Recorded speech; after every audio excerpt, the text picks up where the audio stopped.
The subject of my talk is a story that has been fairly well hidden, but once we pull it out from the darkness and shake it off a bit and put it out for people, we start to see, wow, I can see.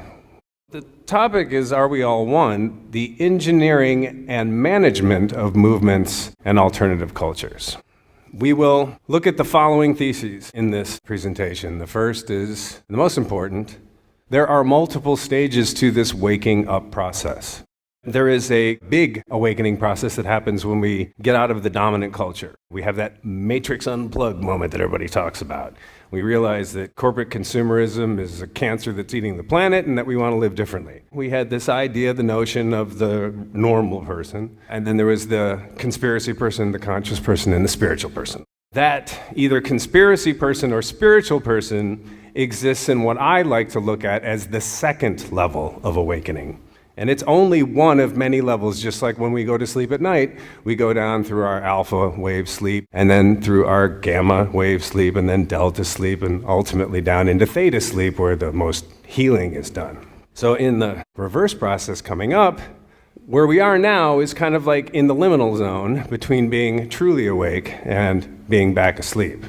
To change the future, or to do anything about it, we have to first appropriately and correctly understand the past, at least as best as we can. But the problem with this, and this is a problem that's pervasive, and we've been dealing with this for many, many years, is that by some estimates, 90% of what we're looking at in this world is hidden from us. It's classified, top secret, hidden away in vaults, in computer systems, where we can't get our eyes on it. Over time, because this is a system that's only been around for about 60-some years, in the current state it's in now, the post-World War II era, in that time we've had leaks, we've had whistleblowers, we've had documents come out, we've had all kinds of controlled, limited hangouts and types of controlled releases. But we've been able to start piecing together larger patterns of things. However, much of the rest of that is polluted by active disinformation efforts. To navigate covert history, it requires us to have equal parts evidence-based research and investigation. What documents do we have? What evidentiary trail do we have? Deductive reasoning, common sense, and we also have to have the freedom of speculation. So in the places where we have to make speculative leaps, we need to foster an environment where that is okay. Just like in the world of scientific inquiry. When we are trying to find the answer for something, we need to test the theory and test the hypothesis. Unfortunately, what we live in is a culture that doesn't allow us to test these hypotheses without ridiculing us terribly and trying to scare us away from all of this. I would posit to you that most, if not all, of the major Western cultural and political movements of the last 100 years have either been engineered or they've been thoroughly infiltrated, redirected, and ultimately neutralized. So the problem. We're going to start looking at the psychology of revolution. Controlling the angry mob in the age of mass democracy. This gentleman right here, Mr. Sigmund Freud, this is Mr. Vladimir Lenin, of course. You probably recognize both of those guys. Freud and his nephew, his American nephew, Edward Bernays, are responsible for the creation of this idea of consumerism, public relations, which is just the American version of propaganda, and what we call the manufacturing of consent and the manipulation of desire.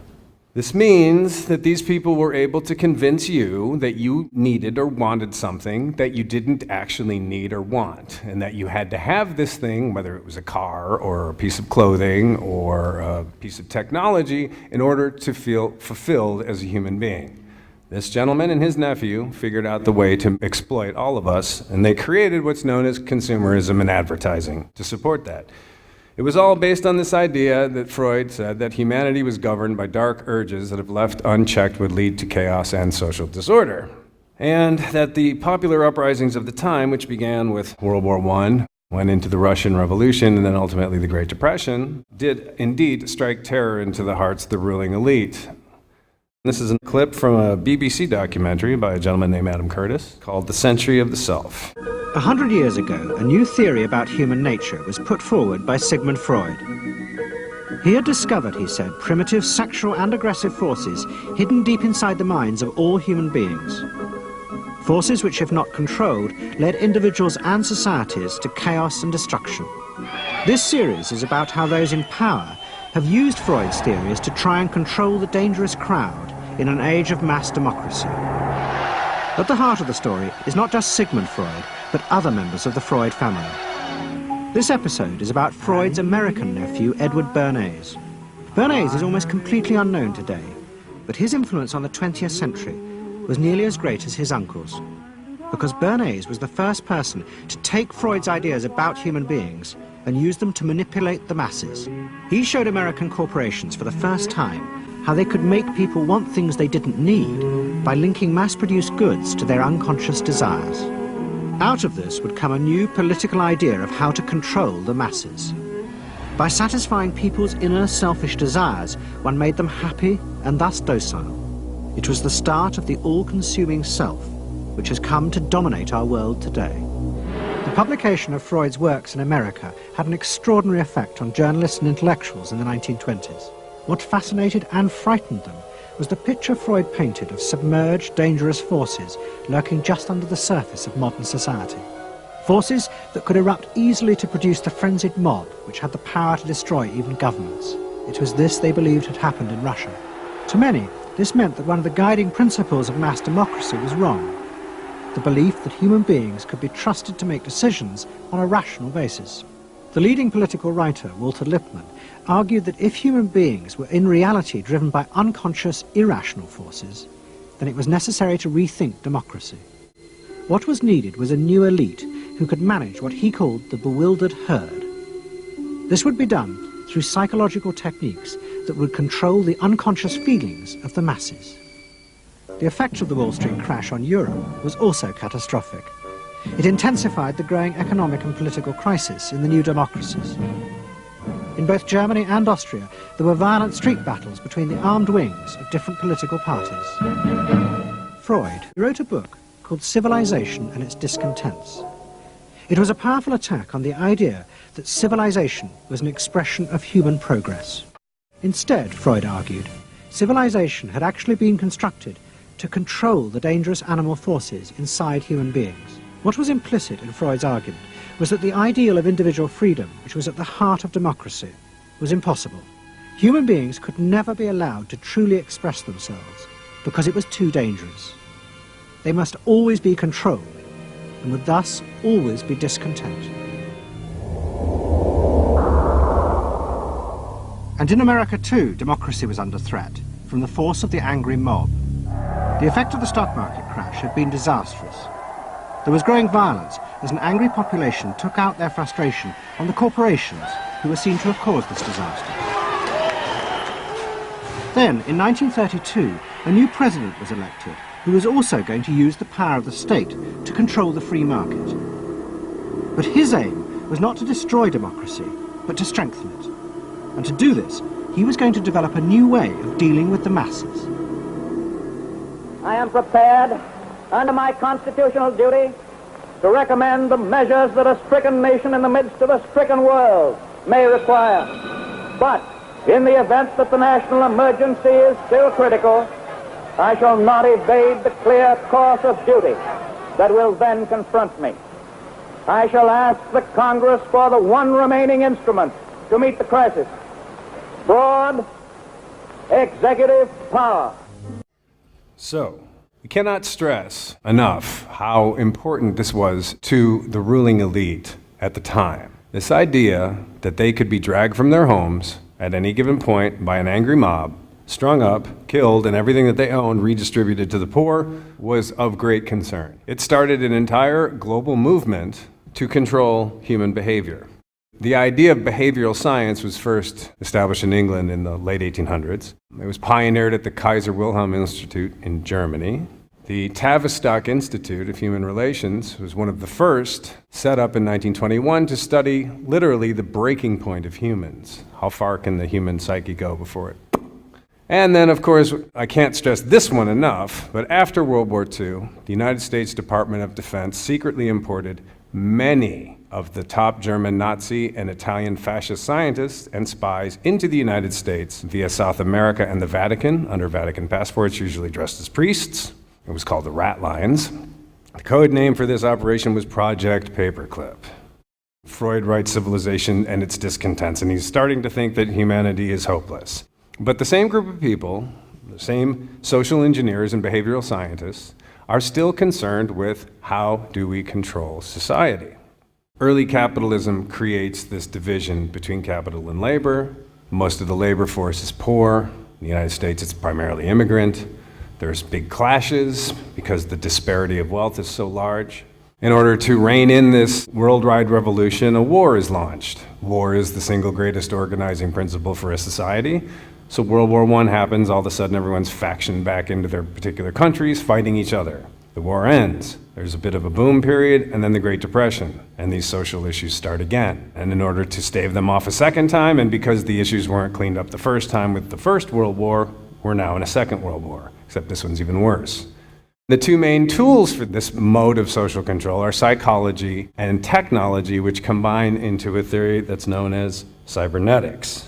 This book was published in 1951 by this gentleman, Bertrand Russell. It's called The Impact of Science on Society. He was the kind of progenitor to this idea of cybernetics. And he goes on to write at the subject that he thinks will be of the most importance politically is mass psychology. And its importance has been enormously increased by the growth of modern methods of propaganda.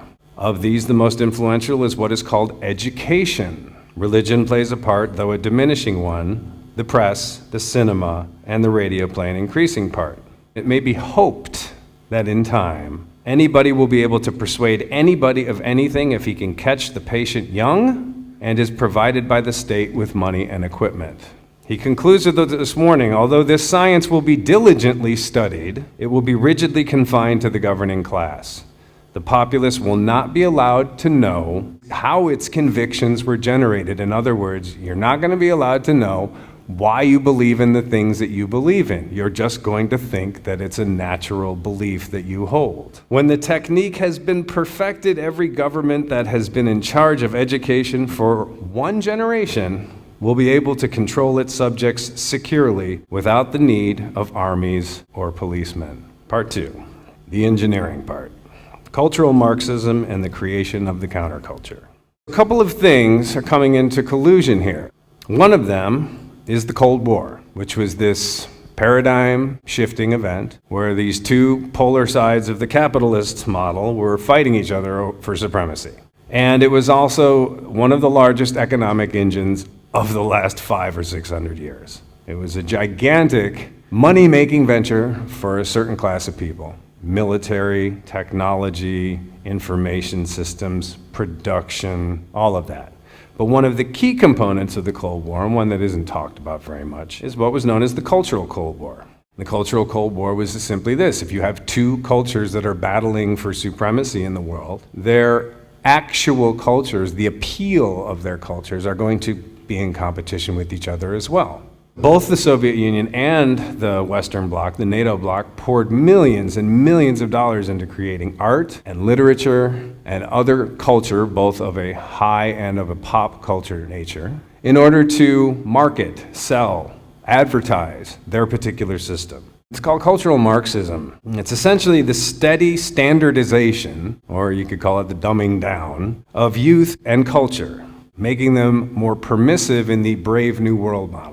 If you remember what Bertrand Russell said in the previous quote, if you want to control a society, all you need is one generation of their kids. And you get in at the beginning and you program them from the very beginning to accept this system and not to rebel against it. And you take the standards and you start to lower them and lower them and lower them and lower them. What's the motive of this? So there will never be a repeat of the uprising from the educated, middle-class, politically conscious baby boomer generation, which was the generation around the world in the late 60s that rose up and started to demand a better world. This maxim of follow the money is paramount here, because this wasn't just an idea that a few people had, a couple of eggheads sitting around a table. There were huge, multi-billion-dollar foundations involved in this movement, in social engineering. There were think tanks designed specifically for the evolution of behavioral modification and management. Propaganda, mind control, ultimately. Some of those were geared towards creating these anti-authoritarian programs and these cybernetics programs. So some of them I mentioned here are, as we saw, Frankfurt School, the Institute for Social Research, the Tavistock Institute, Rockefeller Foundation, the RAND Corporation, and the Esalen Institute all played key roles. Universities like Harvard, Stanford, MIT, usually partnering with what's known as DARPA, which which is the Defense Advanced Research Project Agency. It's the research agency in the Pentagon. And their job is to go find interesting technology, steal the patent, steal the technology, take it underground for defense applications, and then bring it back out once they've thoroughly exploited it for those first. This gave rise, this Cold War, this cultural Cold War, this behavioral science that was emerging in the Cold War led to people like John Nash and the Rand Corporation and game theory. And this new revision of the main prevailing belief, which is that humans are not just governed by dark primal urges, but that they're also selfish, and that humans primarily only care about themselves and will only do for themselves if they have some kind of enlightened self-interest.